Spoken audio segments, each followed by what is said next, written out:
Carter. That is Nick Wright, and we have made it to Friday. Yes. Show 54, people. But who's counting? First abbreviated show, by the way.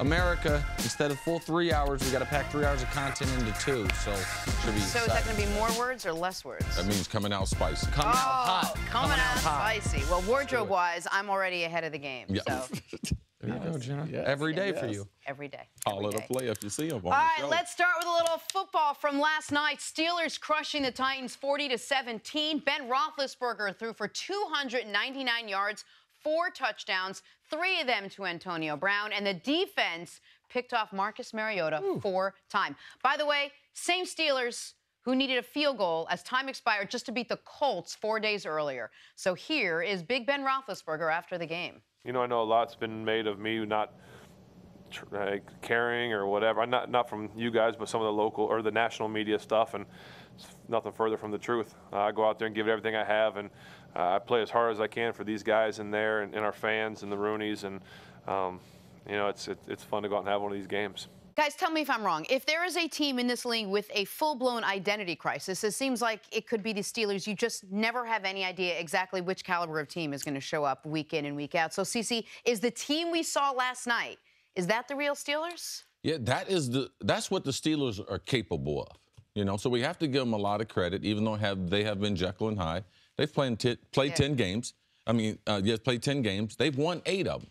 In the National Football League, you'd call that being successful. They were a little sluggish coming out. I like the way, not coming out starting the game, because I like the way Todd Haley, they immediately went no huddle, went straight down the field, and then they changed that until like the second half, they couldn't get their rhythm back. That was a little bit strange to me. I knew that the Titans with Dick LeBeau, who is historic as far as a Pittsburgh Steeler, player in the NFL, being from Pittsburgh, I knew that he would put together a good game plan that would make it tough. But Pittsburgh's defense creating these turnovers, this is what makes Pittsburgh special.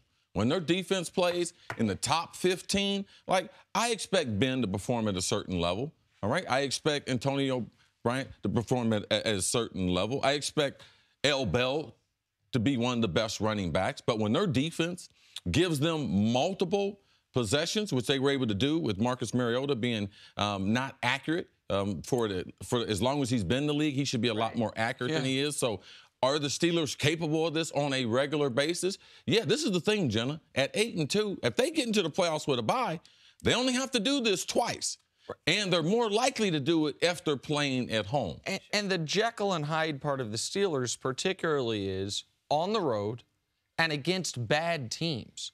In the playoffs, we know they're not going to have to worry about the second part of that, playing bad teams. And playing like this, they also won't have to worry about the first part of it, which is going on the road. I had a few big takeaways about what this means for the Steelers' big picture, but before I even get to those, there's 2 things I want to ask you about. The first one you referenced. Why did they go away from the no huddle? Do you have any idea? It made no sense to me. If people didn't see the game, they drove right down the field, scored a touchdown going with the no huddle. The rest of the first half, they just kicked field goals and they didn't go back to it once. Did it make any sense to you? It didn't make any sense. It was kind of strange because I thought that they would make Dick LeBeau adjust. In going no huddle, you can't go substitution. So either you got to go nickel, which is 5 DBs, dime, which is 6 DBs, or go with your regular defense. They wanted to get one consistent look from Dick LeBeau. They got that. And then I don't know if they were saving it to go because Dick LeBeau would make adjustments and then come back in the second half. But it was a little odd how easy they went down that they didn't come back to it. But was the no huddle to get out there and set a tempo quickly? To set their own pace of the game? I think it's a couple things, all right? You have the crowd in your favor. So that's the best time to go no huddle is when you're at home. Also, when you go against a defense that has multiple looks and might give you some things that give you problems, you go no huddle because you limit what they can do. So there's a couple reasons why you go no huddle to start. All right, so here's what stood out in this game for me. You remember that Jacksonville game where I was so dead set on why did they throw the ball that often? Why didn't they run it more, especially when Jacksonville's weakness had been the run defense? And, Chris, your point was, listen, Todd Haley had a game plan going into the week. They were going to stay true to that game plan. It just didn't work out. Yesterday was evidence of that as well. Even with a lead, they didn't feed Le'Veon Bell. Le'Veon Bell in the game had 12 carries. It's not like he was unproductive. He had almost 50 yards on those 12 carries. But they decided, Tennessee, which has a top 5 rush defense, but not a top 15 pass defense, we are going to attack their weakness consistently. Yeah, spread the field, played a lot of 3 receiver sets. And what they realized, most notably, was that Tennessee is not going to have an answer for our best player. And the Pittsburgh Steelers have a lot of really good players. They might have the defensive player of the year in Ryan Shazier. They have a Hall of Fame quarterback in Ben Roethlisberger. They have a guy who's about to become the highest paid running back in the league in Le'Veon Bell. But their best player is the littlest guy, Antonio Brown. When you watch him, like you and I were talking about this before the show, what makes him so special? Because I know he's fast, but he's not the fastest wide receiver in the league. No. He's not very big. Like, in fact, he's one of the smaller premier wide receivers in football. He's durable. He doesn't really miss games. But what makes him so special? Because he dominated this football. There's a number of things. You can't play bump and run on him because he's so quick.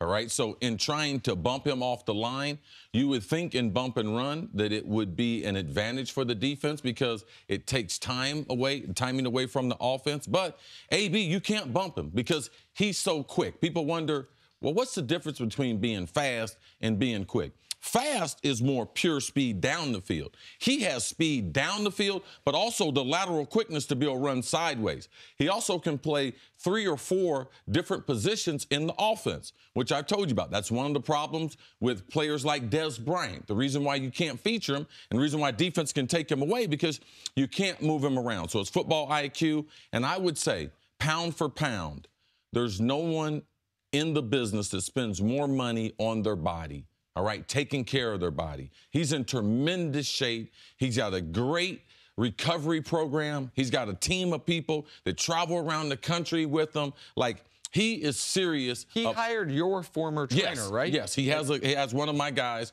working for him and traveling with him on a regular basis. So his ability, he can play anywhere. And, man, that dude is tough. I mean, he's from the streets of Miami.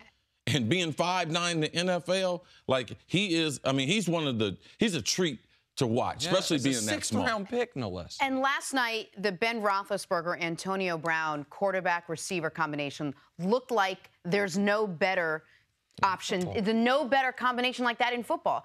I'm just curious, did they finally hit their stride or they have not been there yet? They looked like everything, the timing was perfect, their pace was perfect, they were just on set. Well, this is the thing, when you have a player like Antonio, he's going to get double-teamed almost every game. Now, he's not going to get double-teamed every play, and Ben will throw to him when he's double-teamed. But in this game, Todd Haley decided that they were going to feature him. That's the biggest problem with the Steelers, especially earlier in the season, okay? Who are we going to give the ball to? All right, everyone's not happy. And then also in the locker room as far as the protests, they have some dissension there. So they've gotten through a rough part of their schedule. And for them to be able to play their best football at this time, Ben and AB were really in sync, but also you got to give credit to Todd Haley. Going into this game, you could tell that he was trying to feature Antonio and the wide receivers going against the Titans secondary. All right, let me go big picture for a moment because this Steelers team is the team that I thought was going to win the Super Bowl, that I've been high on all year despite some shaky performances. Now, 5-1 on the road, but not very impressive on the road. Their one home loss was the game against Jacksonville where Ben Roethlisberger played the worst game of his career. So big picture-wise, what does this mean for the team that lost, just for a moment? Listen, the Titans are who I said they were. This is why that point differential stat this late in the season really matters. I know they're 6-4, but they are 22nd in the league in point differential. They've been outscored this year by 31 points. That's the point differential of a team that should be 3-7 or 4-6. For Pittsburgh, we've glossed over it because we're talking about the shiny objects. We're talking about Big Ben, L. Bell, Antonio Brown. But you mentioned if they can have a top 10 defense. The Pittsburgh Steelers right now have the NFL's number 2 scoring defense, number 3 total defense, number 8 rushing defense, number 3 passing defense. The defense, they're second in the league in sacks. They might have the defensive player of the year in Ryan Shazier. They don't seem to have a weakness on defense. They did this last night without Joe Hayden, who they think they will have back later in the year. If this offense clicks at 80% of the level it did last night, and Le'Veon Bell was just a supporting actor last night. Right. This is the most dangerous team in the NFL to me if it has to go through Pittsburgh. The thing that I worry about is if they play New England, all right, Antonio is not going to beat New England, all right? They're going to take him out of the game. So what does Pittsburgh do then? What's their counterpunch? Because New England will not allow the best player on the field to dominate them. That's their game plan every time. So as we look going down the road, who would have stepped up to be able to make those plays for Pittsburgh? And that's when you start to see their offense sputter. You start to see guys complaining that they don't get the ball. So that'll always be a storyline with the Steelers. And you said, what is the Steelers' weakness? I think it's all in their head. I think when they start getting emotional and nutty in the locker room and vying for positions and balls and time on the field and all of it, that's when they get themselves into trouble. But position for position, you're right.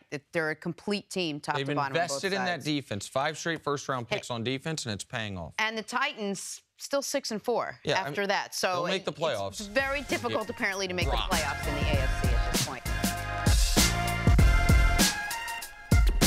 Back out here on First Things First. If you want a reason to sit on the couch and do nothing but watch TV this weekend, I offer you my blessing. The blessing is called Eagles-Cowboys. Philadelphia sits at 8-1, the NFL's best record, behind the league-leading MVP candidate Carson Wentz. Dallas, however, will be without Ezekiel Elliott, looking like they'll be without Tyron Smith and Sean Lee as well. No pressure, Dak. So, Nick, is this game more important for the Eagles or the Cowboys going into Sunday? It's going to sound counterintuitive, but I believe this game is more important for the team that's 8-1. Tell us why. And that's because the Cowboys are fighting to try to make the playoffs. The Eagles are fighting to try to win a Super Bowl. So there are different levels of expectations, different levels of realistic expectations, I should say. And what we have going on in the NFL this weekend is 2 7-2 teams playing each other in the Rams and the Vikings. So one of those teams is going to be, barring a tie, 8-2. We also have the Saints as near 10-point favorites at home against Washington. So the Saints, in all likelihood, are going to be 8-2. The Eagles right now are sitting in a great position. They would have the 1 seed. They would have a bye. The bye is the thing that I find incredibly important. All of a sudden, because it's so bunched up at the top and because 2 7-2 teams are playing each other, if Philly loses this game, they are in a 3-way tie for first. One of those teams is not going to get home field throughout. One of those teams is not going to get a bye at all. And by the way, one of those teams in the first round is likely all of a sudden playing Seattle or Carolina. And that could be real quick fall from 8-1 best team in football to, oh my God, how did we become the 3 seed? So for those reasons, and because Philly is playing on a higher level and with bigger stakes than Dallas, I think this game's bigger for the Eagles because you need to keep that game separation between you and the rest of the NFC. All right. As Coach Mangini tells you all the time, the players aren't looking ahead to the schedule. The Eagles, I have to disagree with you. No, they're not trying to win the Super Bowl. This is not an organization that has had a lot of success lately. Like, they don't know what the playoffs feels like. Carson Wentz doesn't know what it feels like to get home field advantage. They want to continue playing good football. Who's it more important for? Dallas, because Dallas has less room of error, right? Philly, they got margin of error. They got 8 wins already in the bag. They play the Rams in 3 weeks, 4 weeks, 3 weeks. I mean, they play the Rams in a head-to-head. Right. All right? When you get to this point in the season, you're not thinking about home field advantage. When you have a divisional game, you know what they're probably thinking? Let's try to bury Dallas. Let's try to embarrass Dallas. Not home field advantage. Not we're trying to win a Super Bowl. When teams get like that, especially young teams, because they don't have any collective success together. And this is the same thing that people started talking about with Dallas last year when they had that great record. Oh, they're going to have home field advantage. Oh, they're going to the Super Bowl. What ended up happening? They end up losing the divisional game to the Green Bay Packers. So I have to disagree with you because this is not a team that can even look beyond this week. And for those who want to have all this empathy for Dallas, Philadelphia's got a bunch of players injured too. Left tackle, Jason Peters, out with a torn ACL. Middle linebacker, Jordan Hicks, a really good football player, tore his Achilles. Darren Sproles, one of the best punt returners and an all-purpose back. He's out with a torn ACL and a broken arm on the same play. So everyone. The Cowboys have injuries. The Eagles have been able to overcome their injuries. This is more important for the Cowboys. If the Cowboys can steal any win, all right, while Zeke is suspended, their chance of making the playoffs really go way up. You mentioned their margin of error. The point that I'm making is I actually think both of these teams have the same margin of error for what their current goal should be. Dallas's current goal is to make the playoffs. Philly's current goal should be the 1 seed. I know you're saying the players aren't thinking about it, but and I know that's what Coach Mangini says, but that doesn't mean when we... But what's more important than what the players are thinking about? Well, Cece, when the players also aren't thinking about who's got more to win or lose here. Like what I'm talking about is when we're analyzing the team. I'm not saying this affects how the players approach the game. I'm saying when we're analyzing the team, Philly and Dallas, because right now they are playing it almost 2 different games. Dallas is playing the scratch your way into the playoffs game and see what happens. Philly's playing the put yourself in the best possible position to make a Super Bowl. Like I focus so much on teams, whether or not they can get a bye or not, just because it's so drastic. Since they expanded the playoffs in 1990, teams with a bye make the Super Bowl nearly 40% of the time, and teams without a bye make the Super Bowl less than 4% of the time. Like that, and Philly right now, they are, even if the players aren't, the goal here is make the damn Super Bowl. You're 8-1 with maybe the MVP. There is a point where the players will have the ability to think about home field advantage, but it's not that time yet. All right? There's too many teams bunched at the top. It can flip in 2 weeks. Yeah. Just like Kansas City. What did Kansas City have? 5 bad days? Yeah. 5 bad days turned their season around, didn't it? Yeah, turned in the wrong direction. Yeah. I mean, yeah. So there's so much to be done. So many things can happen, so many injuries. It's important that Doug Peterson let these guys know this is an opportunity. This is one of our rivals. This is another game up in our division, all right? Because the number 1 goal is not home field advantage. Number 1 goal is win your division.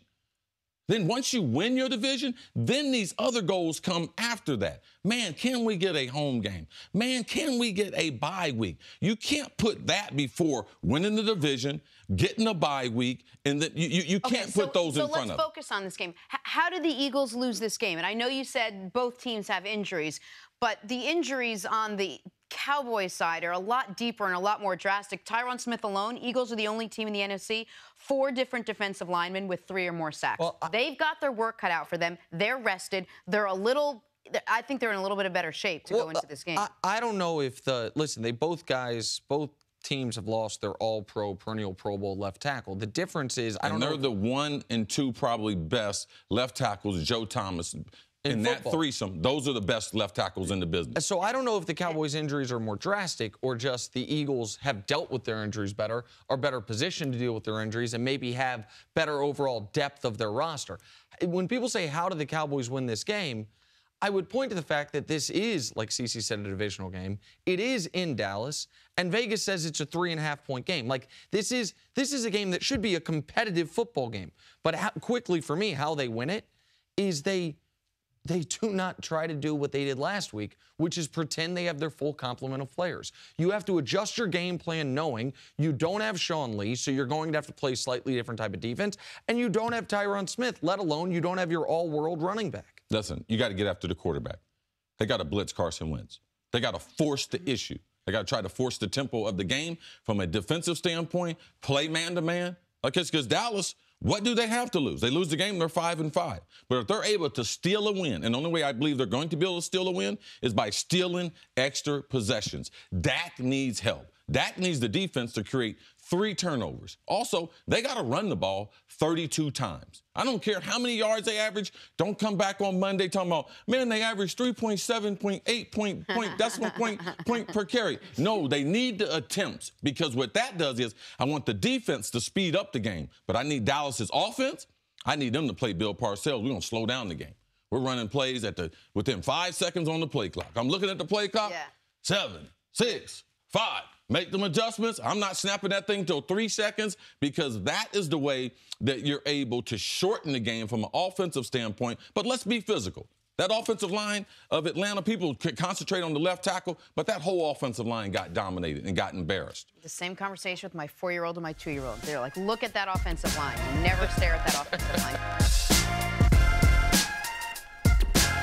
Welcome back to First Things First. We're joined by former NFL head coach Eric Mangini. What up, Coach? What's up, Eric? Good to see you. How are you? I'm fantastic. It's a good Friday. We got a good slate of games coming up this weekend. Are you excited as Nick is? I'm not sure it's possible. I don't think I could ever be as excited as Nick About is, anything. But I'm striving for that. That's kind of my bucket list. Okay, good. Well, you know what? You got to have goals. I do. As Coach Eric Mangini always says, yo soy fiesta. The Patriots are heading to Mexico City to take on the Raiders this weekend. New England has won 5 straight, thanks in part to an improved defense. Raiders are 4-5 and have some work to do if they want to make the playoffs.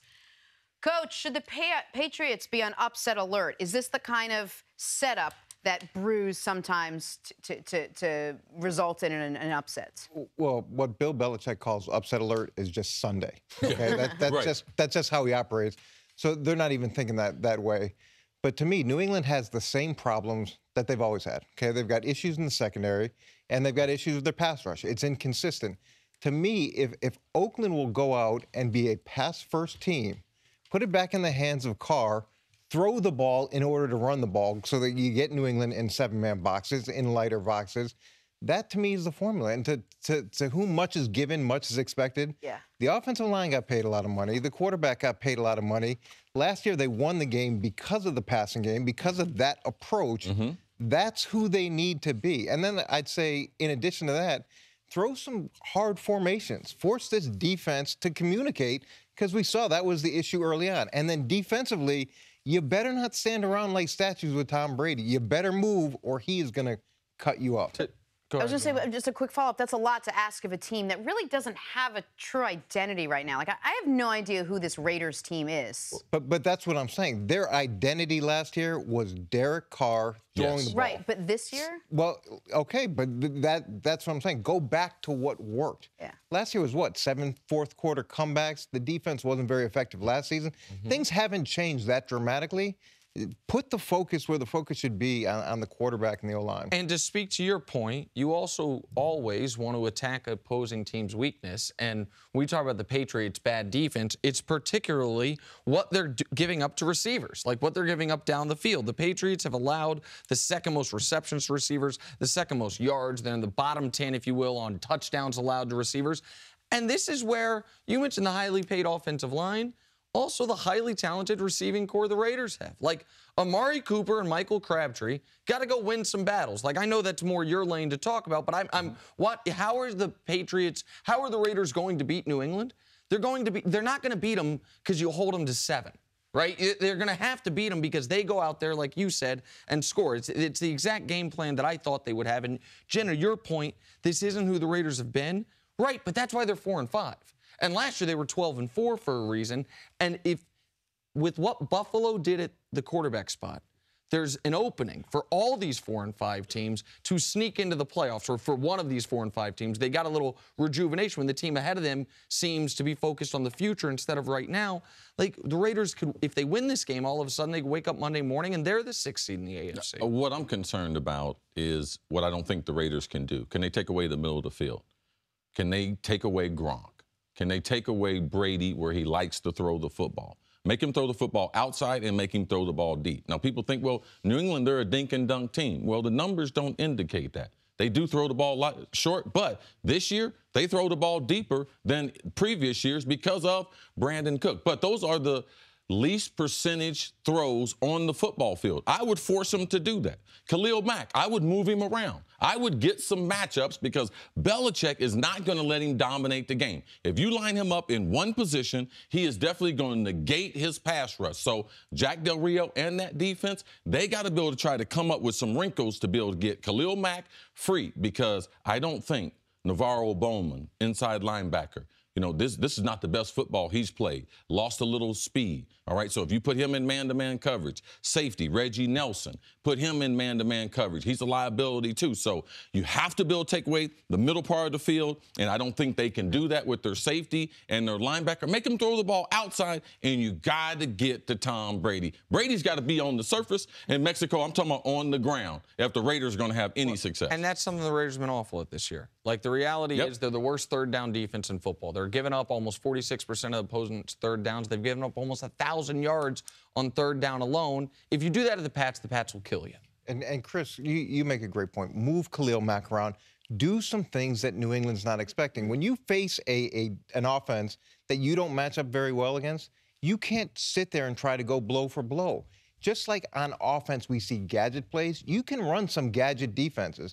You can do some things. You can take some chances because either way, you're probably going to give up a lot of points. At least when you spin the Rolodex and make Tom think, now you've got a chance to make some plays. You've got a chance to do some things he's not expected, and that's where he struggles. I have a question for you because we hear, I feel like the media says all the time, this team's desperate. Is that a thing? As far as, like, if you're coaching a team that knows, like, hey, you know, we don't have many, like, this is, I don't want to call it a must-win game because you're 4-5, but is there a difference when you're facing a desperate team? Like, because you hear that with Oakland this week. They're 4-5. This is a game where they either get to 500 and try to make a run, or you're like, what happened to the season?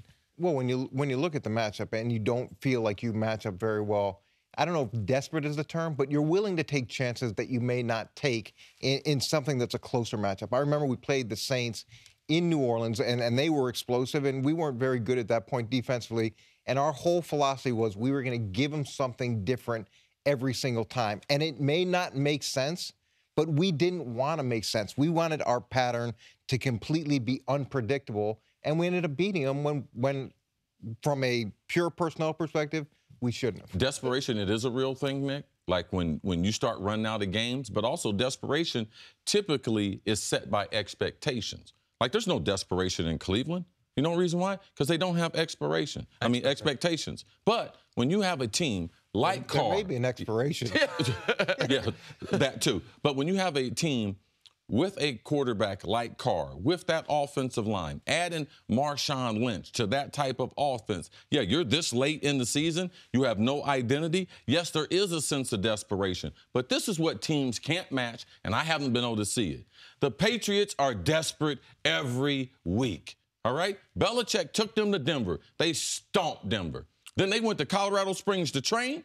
They're there training like they're like a training camp mode. They get an extra week of time to details. You would think that they're 2-8 right now. I can guarantee you in the meetings, they're 2-8 right now. And the Raiders are the team that are the heavy favorite. And Belichick can create that atmosphere every week better than the other coaches can. So if desperation, if it's a tangible thing, Belichick creates that every week. And to your point, they are so disciplined, which is why they go up to Colorado Springs and they practice and they understand and they factor in all the intangibles. Is there something to game planning for a neutral site, and not just a neutral site, but Mexico City, where there are distractions everywhere, where you're taking a team down and you want to keep your team as focused as possible? It seems to me like the Patriots would have the edge on that. There won't be distractions for New England. That's not how it works. You go down there, and whether you're in Mexico City, whether you play on Mars, it doesn't matter.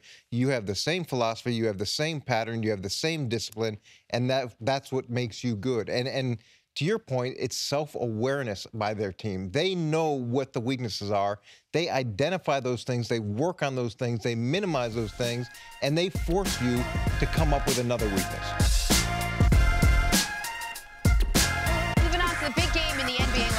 Celtics beating the Warriors 92-88. That's 14 straight wins for the Boston Celtics.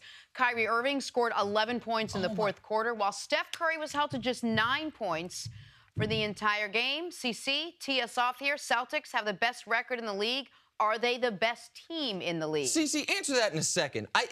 Listen, it's not fake news, but we are bordering on manipulating the information. Kyrie Irving at 11 points in the fourth quarter is technically true. On 2 made shots, and on the game shot 20% from the field. Like, let's not make it appear as if Kyrie Irving led the Celtics to victory. Sorry, CC. You do realize, like, you play a prominent role. You do realize that when she throws me the ball, I'm going to catch it. Catch it. Yeah, and I'm going to give you a chance. I'm sorry. All right? Listen, I just felt you can't hate the whole world, man. Okay, you can't hate the whole world. I know this is a tough subject for you, all right, because you got hate and shade on both sides. Don't want to give Steph no credit, because I know you're going to talk about those 9 points he had. And then you're trying to take away the 11 points that Kyrie had. There has to be a storyline. Okay, so yes, go ahead. They're the best team, right? They got the best record. All right, they just went against the world champs. Why would we draw any other conclusion? I mean, they have put this team together very good. And the most exciting part for me is they have something that you can depend on every night. All right, the Golden State team, they're a jump shooting team. All right, don't get to the free throw line very much. What's Boston? What do they have every night? That's defense. All right, going into this game, I think they were giving up an NBA low, 94 points a game. Golden State scores 28 points in the first quarter. You know what they scored the rest of the game? 3 quarters, they scored 60 points. Now, I was watching the pregame show before, and it was like, oh, man, there's no way Golden State's held under 94. Well, Boston held them under 94. When Cleveland had great success against Golden State, that's when they could keep the game in the upper 80s and in the 90s. And that's what Boston was able to do, not get in a shootout. And also, Boston was able to get to the free throw line and get some easy points for them. But tremendous comeback by Boston. They were down most of the game, but that third quarter run that they went on, yes, that would separate them. Yes, you should give them, it's early, but right now the best team in the National Basketball Association happens to be the Boston Celtics. Wait, can I just ask you one question before we get into it and you'll get around to this? Why does Kyrie Irving have to be the best player on the team? Like, why does he have to? Why does he have to an incredible because he's one of the best players in the world. Okay, but if he helps the team win, he didn't help the team win. He had 2 free throws at the end that helped the team win. Okay, Jenna, thank you. But it doesn't have to be 60 points a night to help the team win. Would you like me to answer the question? Yes. Okay. Kyrie Irving does not have to be the best player, but if people didn't see the game and they hear, oh, yes, Kyrie had 11 in the fourth quarter, like, oh, that's a good point. He was 4 of 16 from the field, and he went to the bench in the third quarter with them down 17. And they promptly went on a 17-0 run without him. Now, Kyrie seemed really bothered by that mask. These were somewhat extenuating circumstances. He also was working very hard defensively, which I'll give him credit for. But the story of this game is not Kyrie Irving's 11 fourth-quarter points on 7 fourth-quarter free throws or 6 fourth-quarter free throws. The story of this game is that Kyrie and Tatum went 6 of 21. The Celtics bench went 2 of 19. And they beat the flippin' Warriors. Yeah, they didn't play great, and they still won. Their bench, their entire bench, plus their 2 best offensive players except for Horford, combined to go 8 of 40, and they beat Golden State. That is a testament to Brad Stevens. That is a testament to what Cris is talking about, which is one of the best defenses we've seen outside of San Antonio in recent NBA history through the first 15 games of the year. They've been extraordinary defensively. And holding Steph Curry to 9 points, like, you're right, there's going to be a little shade. LeBron's in, I think, 809 consecutive games in double figures. Steph 809? Curry, yeah, I think Steph Curry's now back down to 0. But the other angle of this that I find so interesting is when we're talking about are they the best team in the league, and right now they are playing like it, is one thing I do not want to hear. Because you're going to have a lot of people, Chris Mannix, our friend who sat right there, wrote a column today, they're making the finals. You have a lot of people saying how great this Celtics team is. So when the Cavs make the finals, I don't want to hear from anybody how easy the East is. And like, I know Steph had some comments on the finals. I don't want to hear from anybody. Not when we spent yesterday talking about how great the Sixers are. We spent the first 2 weeks of the season talking about how great Giannis is. No. We think the Sixers are a great story. The East is still not great, Nick. Don't. Listen, the East is not great. You just said they have the best team in the sport. Yeah, that doesn't make the conference great. From top to bottom, the East is still weak compared to the West. Okay, but Milwaukee's not great. There's a great story in Giannis. Philadelphia's not great. There's a great story in the young kids and the process, but those aren't great basketball teams. We can't determine that 15, 16 games into But at the top, they have the best team in the sport right now, right? That was the question. Yeah. Yes. Okay. All right. I just want everyone to remember. But, Nick, I'm going to tell you something, too. I told you, the more information you get, people can change their mind. Oh, of course. All right, it's November, all right? Of course. So don't be getting all upset about what people are going to say, like what happens in May. If something different happens, people should change their opinion. Speaking of what people said about things that are going to happen in May, after the game, Steph Curry spurred some head turning with a comment he made saying, quote, "It's likely these two teams meet in the finals," meaning the Boston Celtics and the Golden State Warriors.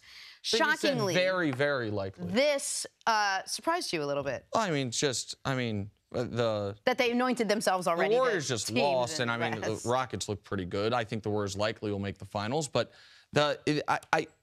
I'm just okay. So Steph Curry thinks it's very, very likely that the Celtics are going to win the East. Okay, I will file that one away. I don't know. I know that there are a lot of people this morning that think it's very, very likely that the Celtics are going to win the East. I am not one of those people. I think it's very interesting in November to be talking about potential finals matchups, especially coming off a loss. That's what you do. We can't look at the schedule. We can't look ahead and be like, my goodness. I mean, Cece, I say all the time. They won 14 games in a row. But it's not the Celtics saying that we're going to make the finals. It's Steph saying he thinks the Celtics are going to make the finals, right? Like, it's not that's the quote here that we're discussing. I think it's a little different for analysts to talk about projections and stuff. And as you would say, players aren't typically doing that, right? Right. I have no problem with Steph saying that the Celtics, they could see the Celtics in the finals. Only problem I have is with Steph assuming that they're going to make it. Like if he had said, you know something, if this was the team representing the East in the finals, I wouldn't be shocked at all. Agree with but I've seen LeBron, even in his run of 7 straight finals, he never talks about we're going to face this team, all right? They face Golden State twice a year. He always stays away from that type of talk. So, Steph, don't get ahead of yourself. San Antonio will be a lot better. OKC will be a lot better. And right now, Houston is pretty good. Houston's looking real good right now, too. In an interview with GQ, Kevin Durant said he's, quote, on the same level as a basketball player as LeBron James. KD, of course, is the reigning finals MVP after beating LeBron and the Cavs, although maybe had a little help in Golden State, if I recall.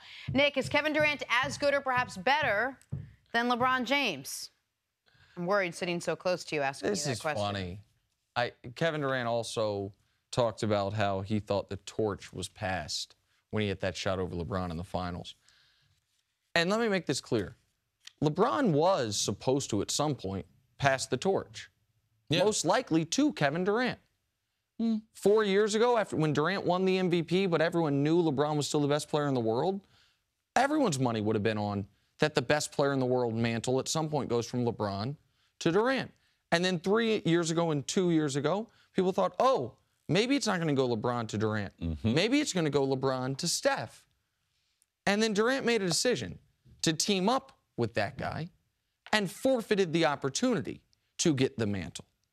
And so even if you don't buy into the idea that Durant forfeited the opportunity, say, oh, it doesn't matter that he teamed up with the other best player in the world or second or third best player in the world, he still could be. Well, let's just, as I like to say, go to the numbers. Because I'm not going to be unfair to Durant and compare their entire careers. LeBron's been around longer. I'm just going to compare their last 2 years since Durant went to Golden State. Okay? Yes, of course, obviously, LeBron leads in points, field goal percentage, rebounds, and assists per game. But we can even expand on that. In the playoffs, LeBron averages more points, rebounds, assists, better field goal percentage, higher PER, better box score plus minus, higher value over replacement player. In the regular season, LeBron averages more points, rebounds, assists, field goal percentage, PER, box score plus minus, value over replacement player. Kevin Durant is not, Chris Carter, competing for the title to be the best player alive. Kevin Durant is competing for the title to be the best player in NBA history, to never be the best player in the league. Right now, that title is held by Kobe Bryant. Dirk Nowitzki's on that list. Dwayne Wade's on that list. Charles Barkley's on that list. That's the company Durant is in. Can he be the best player to never be the best player? Because he's not never going to be the best player in the league. I think if Golden State, if you ask Golden State, they can have a draft. We do this all the time. They can draft any player. Previous to the 2016 season, which free agency, you can have any player. Which player would Golden State take? Would they take Kevin Durant or would they take LeBron James? And I can guarantee you Golden State would take LeBron James. You know the reason why? Because he can do more things. All right? So for Kevin's a great player. All right? And he did have the chance to be the best player in the world. But after the MVP season, what did he do after that? All right? Steph upped his game. Russ upped his game. Harden, they all upped their game. What did Kevin do? He's basically gone laterally. And when he went to Golden State, like, it's sometimes you question who's the best player on their team. Like, that's not out of the question. That's probably a better question. Yep. Who's better, Steph or KD? Right. You know, on the team compared to LeBron. LeBron's in a class by himself. He's earned that. And also, if he thought on the three-point shot that the torch was passed, he needed to look at the stat sheet. LeBron averaged a triple-double, right? The first time ever in the finals. So your play didn't affect LeBron one bit. So LeBron has been consistent, playing at a high level that Kevin Durant, in my humble opinion, has never reached. Well, go ahead. I don't understand. I keep continuing to not understand Kevin Durant's motive with the things he says and the things he does.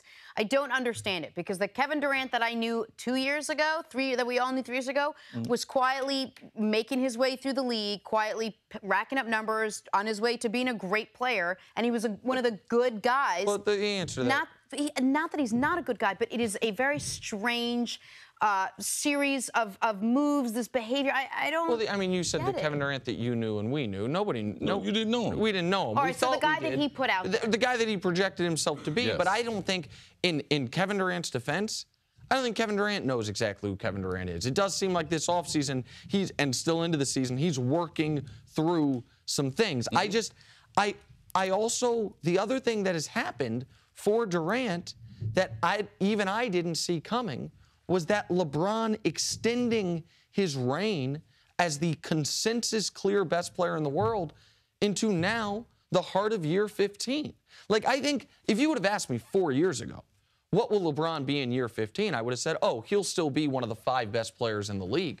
But the idea that he has extended, he's been the best player in the league for 11 consecutive seasons. Like, that's why Kobe never got to be the best player in the league, was LeBron just took it early and has never given it back. And by the time he's ready to give it back, that's when we're going to be talking about Giannis, or maybe James Harden, or maybe if people really love Kyrie, I don't think he's on that level. Like, but not Kevin Durant. No, I think Durant's window has too much of an overlap with LeBron's. And Durant hurt himself. He didn't hurt himself when it comes to championship, CC, but he hurt himself when it comes to how he's going to be known historically by making this move to Golden State, because there's, like you said, the 1A, 1B he mentioned between he and LeBron, it's on his own team.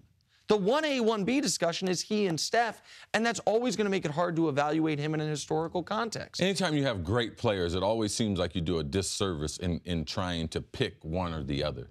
Kevin Durant is a brilliant basketball player. No doubt. We haven't seen someone with that size, that speed, that handle, be able to do the things he's doing. But when you're talking about the best in the world, it's fair. It's fair. You have to start picking apart small things. And LeBron and his resume and where he is right now, I'm talking about last night. Like, LeBron is a better player than Durant was last night. Right.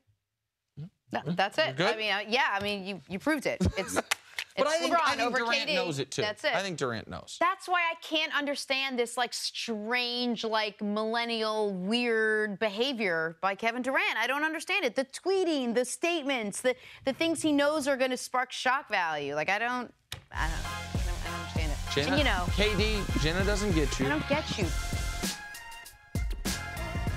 Thank you for listening to the First Things First podcast. Remember, leave us a review and tell us what you think.